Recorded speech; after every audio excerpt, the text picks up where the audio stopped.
Hi guys! So welcome to my channel and I'm Miriam. So for today's video po is mag-share ako about transcription jobs. Ayan. So kung saan mag-share ako ng 5 website kung saan pwede po kayong mag-apply as a transcriber.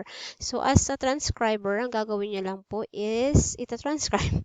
So, I mean, kung ano yung napakinggan ninyo sa audio, itatype ninyo. And then, each of the website or companies, may mga requirements sila dyan kung paano mag-transcribe. So, wala po ako experience when it comes to transcription, but I really want to share this because pwede to sa mga walang experience pa talaga. As long as kaya nyo po mag-transcribe and lalo na din sa mga nagwo-work sa call center.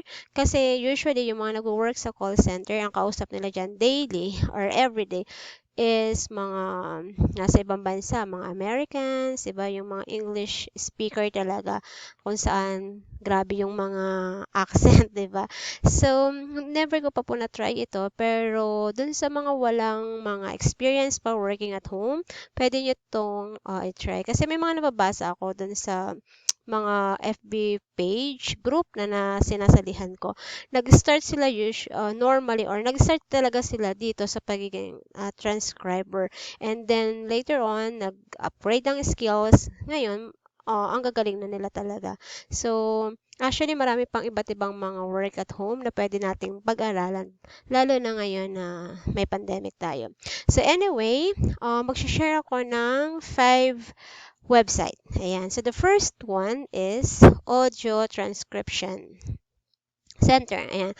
So, i-type nyo lang sa Google. Ayan. And lalabas na po ito. Punta lang kayo sa jobs. And bawat isa dito sa mga website na i-share ko is may mga requirements sila. So, puntahan nyo lang yung jobs. Ito, earn money as a transcriptionist.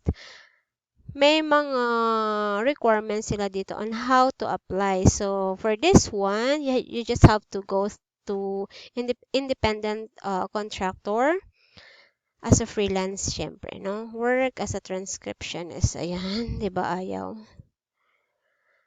Ay, work as a freelancer from home. Ayan.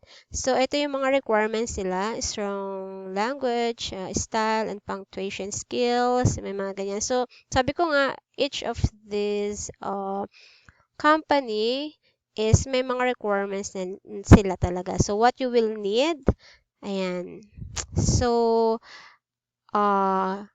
how do I get hired as a freelance transcriptionist? So, meron ditong complete online application. So, sundan nyo lang po yung kanilang, anong tawag dyan? Requirements or steps on how to apply online application. So, maganda is, di ba, work at home tayo dito. And then, next is itong transcript device. Ayan, great rates, flexible hours, work from home, anywhere, and be your own boss. Diba? Ang ganda.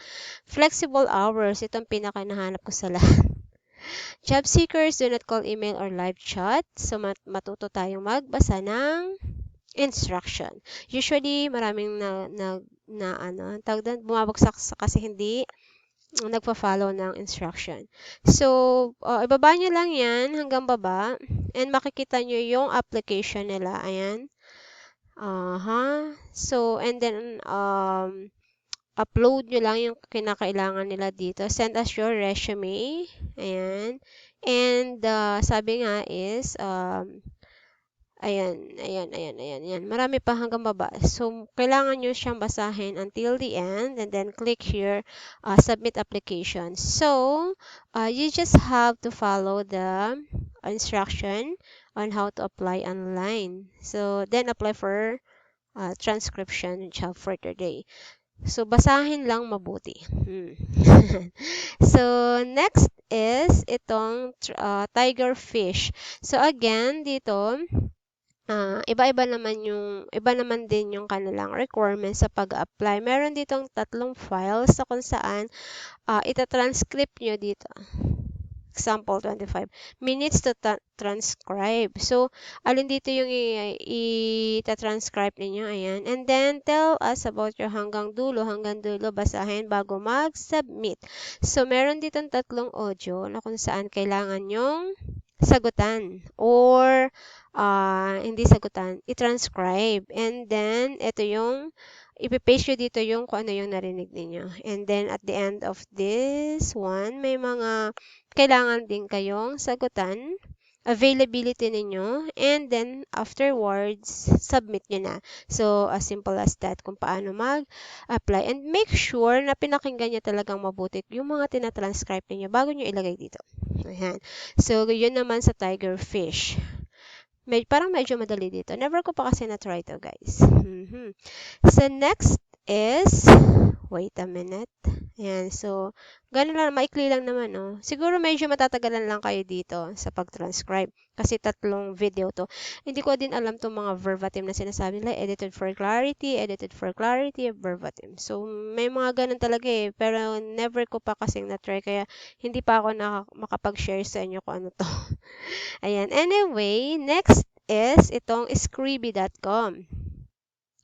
So, again, search nyo lang scribby.com and meron sila ditong requirements din and then yung introduction. So, guys, tinan nyo, home-based job, work at your convenience. And then yung pay nila is $5 to $25 per audio hour pay. Diba?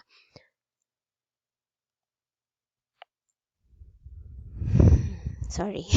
So, short files, 10 minutes or less. So, mabilis lang yan sa mga, siguro yung mga magagaling na talaga mag-proofread, no? Or mag-transcribe. So, may mga requirements na nakalagay dito. Basahin na lang. And then, ang payment nila, well, I think through PayPal, transcription process. Ayan. Marami na sila ditong nakalagay na kung paano or ang tawag dito, requirements. So, susundan na lang natin para bago kayo mag-take ng test. So, basa-basa lang para at least alam natin kung paano gawin. Yan. So, last but not the least is yung fftranscription.com. Ayan, be a transcriber at focus forward. So again, check or ano yan, search nyo lang sa Google yung fftranscription.com.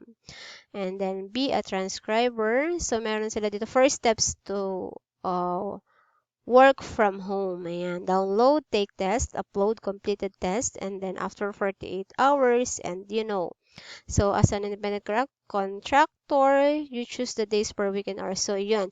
Guys, pwede kayong mamili ng araw or ng oras na kung saan pwede kayong magtrabaho.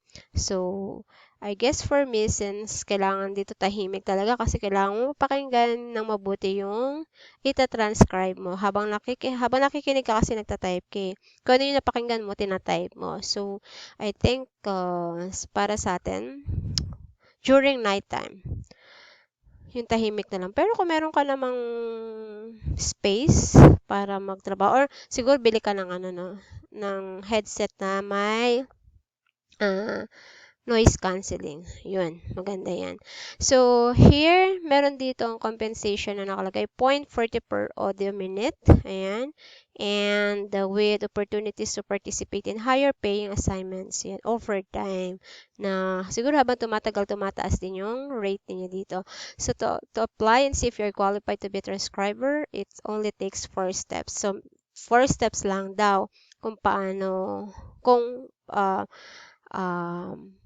kung qualified ka, para malaman mo kung qualified ka as a transcriber. And then, they will review your application within 48 hours after na ma-receive nila yung application nyo. Then, good luck. I guess that's all, guys. And I hope na nakapag-share naman nabubulol na naman ako sa inyo ng kaalaman about working at home. So, i-try na natin, guys, kasi as long as walang hinihinging tawag dito, walang hinihinging experience as long as kaya nyo mag-transcribe and maipasa yung mga requirements nila, test nila, especially yung mga typing skills natin, di ba? So, yun lang, and I hope na kahit paano is natuto kayo about working at home. Bye!